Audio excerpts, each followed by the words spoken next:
DK Shivakumar ನೇತೃತ್ವದಲ್ಲಿ ಮಹತ್ವದ ರಾಜ್ಯ ಸಚಿವ ಸಂಪುಟ ಸಭೆ ನಡೆದಿದೆ. ಸುದೀರ್ಘ 4 ಗಂಟೆಗಳ ಕಾಲ ನಡೆದ ಈ ಸಭೆಯಲ್ಲಿ ರಾಜ್ಯವನ್ನ ಕಾಡ್ತಿರುವ ಭೀಕರ ಬರ ಪರಿಸ್ಥಿತಿ, ಮತದಾರರ ಪಟ್ಟಿ ಪರಿಷ್ಕರಣೆ ಗೊಂದಲ, ಬೆಂಗಳೂರಿನ ಫುಟ್ಪಾತ್ ಒತ್ತುವರಿ ತೆರವು ಹಾಗೂ ಸಾರಿಗೆ ಸಂಸ್ಥೆಗಳ ನಷ್ಟದ ಕುರಿತು ಮಹತ್ವದ ಚರ್ಚೆಗಳನ್ನು ನಡೆಸಲಾಗಿದೆ.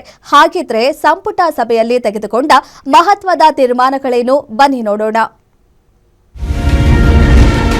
ಜನರ ಕಷ್ಟ ಆಲಿಸಲು ಪ್ರಜಾಸೇವೆ ಇಲಾಖೆ ಆರಂಭ.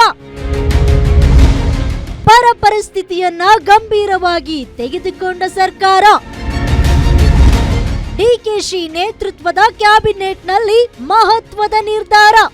ಜನರ ಸಮಸ್ಯೆ ಆಲಿಸಲು ಒಂದು ಹೊಸ ಇಲಾಖೆಯನ್ನ ಪ್ರಾರಂಭ ಮಾಡ್ತಾ ಇದ್ದೇವೆ. ಒಬ್ಬ ಮಂತ್ರಿಗೆ ಆ ಇಲಾಖೆಯ ಜವಾಬ್ದಾರಿಯನ್ನು ಕೂಡ ವಹಿಸ್ತಾ ಇದ್ದೇನೆ.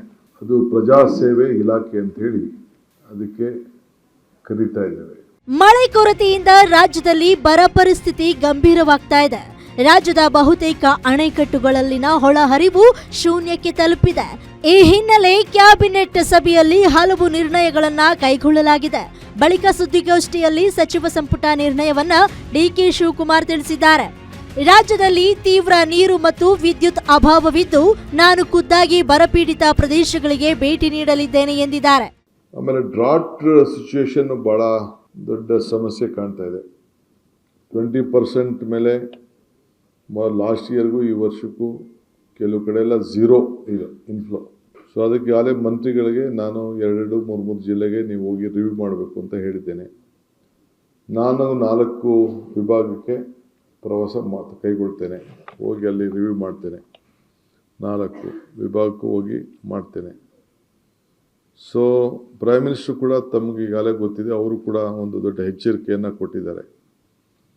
ದೊಡ್ಡ ನೀರಿಗೆ ಮತ್ತು ವಿದ್ಯುತ್ ಶಕ್ತಿಗೆ ಎರಡಕ್ಕೂ ಕೂಡ ದೊಡ್ಡ ಅಭಾವ ಬರುವಂಥ ಎಲ್ಲ ವಾತಾವರಣಕ್ಕೂ ಕೂಡ ಕಾಣ್ತಾ ಇದೆ ಇಡೀ ದೇಶದಲ್ಲಿ.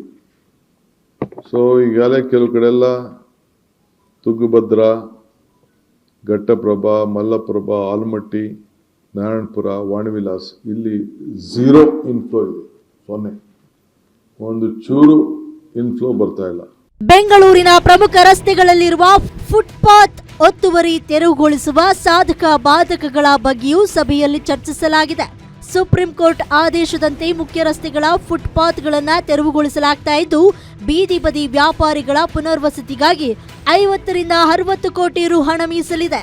ಅವರಿಗೆ ಪ್ರತ್ಯೇಕ ವೆಂಡರ್ ಝೋನ್ ಮಾಡಿಕೊಡಲಾಗುವುದು ಎಂದು ಸಿಎಂ ತಿಳಿಸಿದ್ದಾರೆ. ಫುಟ್ಪಾತ್ ವಿಚಾರದಲ್ಲಿ ಹಿಂದೆ ನಾನು ಅಪೋಸಿಷನ್ ಪಾರ್ಟಿ MLAs ಹತ್ರ ಚರ್ಚೆ ಮಾಡಿದ್ದೆ. ಅಪೋಸಿಷನ್ ಪಾರ್ಟಿ MLAs ಕೂಡ ಇದಕ್ಕೆ ಅನುಮತಿಯನ್ನ ಕೊಟ್ಟಿದ್ರು. ಇದನ್ನ ಅವರು ಬೇರೆ ಕಡೆ ಅವ್ರಿಗೆ ಶಿಫ್ಟ್ ಮಾಡ್ತಾ ಇದೀವಿ, ಬೇರೆ ಸೈಡ್ ರೋಡಲ್ಲಿ ಅವರು ಹಾಕೊಳ್ಳಿ, ಅದಕ್ಕೆ ಎಲ್ಲೆಲ್ಲಿ ಇರಬೇಕು ಅಂತ ಅವ್ರಿಗೆ ಡಿಕ್ಲೇರ್ ಮಾಡ್ತಿದ್ವಿ. ಯಾರು ಅವ್ರಿಗೆಲ್ಲ ವೆಹಿಕಲ್ಗಳು ಬೇಕು, ಸುಮಾರು 37,000 ಜನ ಅರ್ಜಿ ಹಾಕೊಂಡಿದ್ದಾರೆ. ಸುಮಾರು 60,000 ಜನ ನಾವು ಸರ್ವೆ ಮಾಡಿದ್ದೀವಿ. 37,000 ಜನ ನಮಗೆ ವೆಂಡಿಂಗ್ ಮಿಷಿನ್ ಬೇಕು ಅಂತ ಕೆಲವರು ಅರ್ಜಿ ಹಾಕೊಂಡಿದ್ದಾರೆ. ಆ ವೆಲ್ಫೇರ್ ಸ್ಕೀಮ್ ಕೂಡ ನಾವು ಆದಷ್ಟು ಜಲ್ದಿ ತರ್ತೀವಿ. ದುಡ್ಡು ಕೂಡ ಇದೆ, ಸಾಕಷ್ಟು ಒಂದು 50-60 ಕೋಟಿ ರೂಪಾಯಿ ದುಡ್ಡು ಇದೆ. ಅದಕ್ಕೆ ಅವ್ರು ಬೇಕೋ ಎಷ್ಟು ಸಬ್ಸಿಡಿ ಕೊಡಬೇಕು ಅವ್ರಿಗೆಲ್ಲ ಕೊಡಿಸ್ತೀವಿ. ಇನ್ನು ಸಾರ್ವಜನಿಕರು ತಮ್ಮ ಸಮಸ್ಯೆಗಳನ್ನ ಹೇಳಿಕೊಳ್ಳಲು ಸರ್ಕಾರ ಹೊಸ ಇಲಾಖೆಯನ್ನೇ ಆರಂಭಿಸಿದೆ. ಇಂದಿನ ಕ್ಯಾಬಿನೆಟ್ ಸಭೆಯಲ್ಲಿ ಅನುಮೋದನೆ ಪಡೆದ ಪ್ರಮುಖ ನಿರ್ಧಾರಗಳೇನು ಅನ್ನೋದನ್ನ ನೋಡೋದಾದ್ರೆ,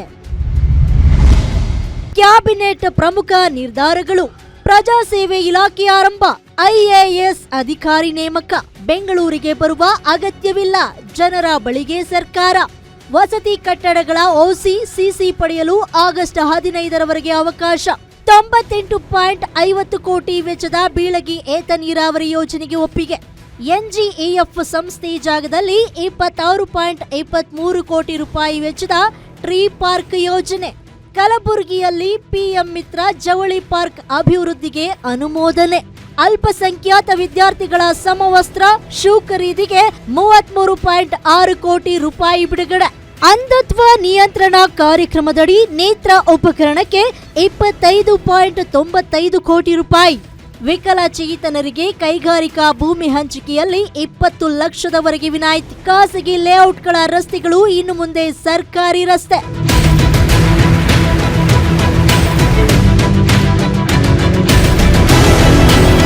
ಒಟ್ಟಾರೆ ಸಾರ್ವಜನಿಕರು ಬೆಂಗಳೂರಿಗೆ ಅಲೆದಾಡೋದನ್ನ ತಪ್ಪಿಸಲು ಪ್ರಜಾಸೇವೆ ಇಲಾಖೆ ಆರಂಭಿಸಲಾಗ್ತಾ ಇದ್ದು ಎಲ್ಲ ಇಲಾಖೆಗಳ ಕೌಂಟರ್ ಒಂದೇ ಸೂರಿನಡಿ ಸಿಗುವ ವ್ಯವಸ್ಥೆ ಮಾಡಲಾಗಿದೆ. Maruti Pavagada, political bureau, guarantee news, Bengaluru.